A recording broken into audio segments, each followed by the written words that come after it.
I started collecting racist objects when I was a teenager, and the stuff was everywhere. At a certain point, I ended up with thousands of pieces. I didn't know what I would do with it. I just thought a lot about what it meant to be a person of color living during Jim Crow.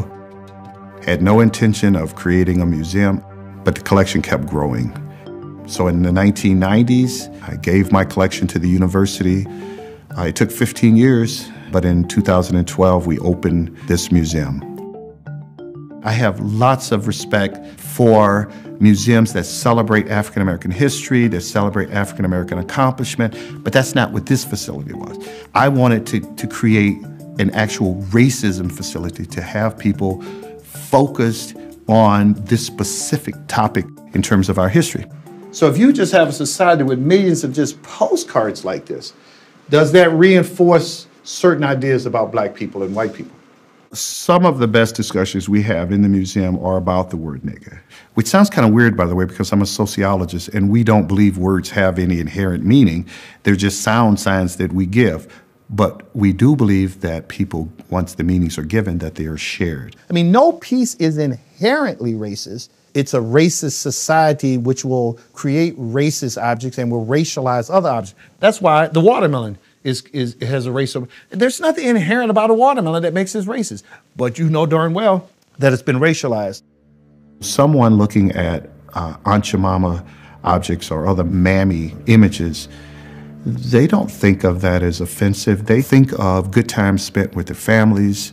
It's very nostalgic. Someone else looking at those same pieces, they see the vestiges of slavery and segregation. So often we're not deciding that something is racist, but what we are doing are collecting pieces that help us talk about racism.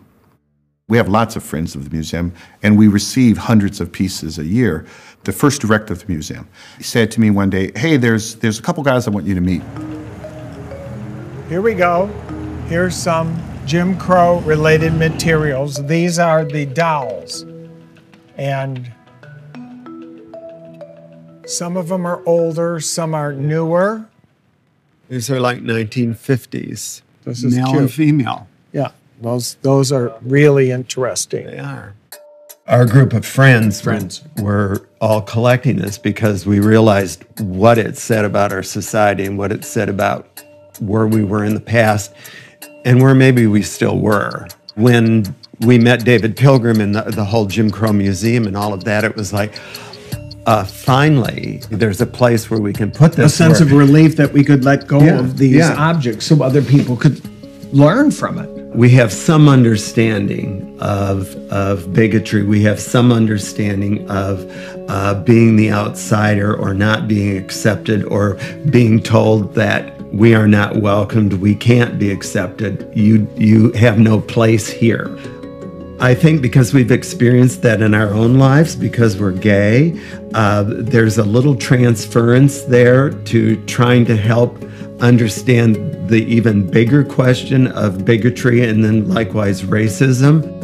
Wow, this is really racist. This is an ashtray where the black washerwoman, she has her one breast stuck in the wringer and so she's hollering. My God, that's also sexist. I think the Jim Crow would love that. This is the Jim Crow. This is on multiple levels. This is a wonderful piece.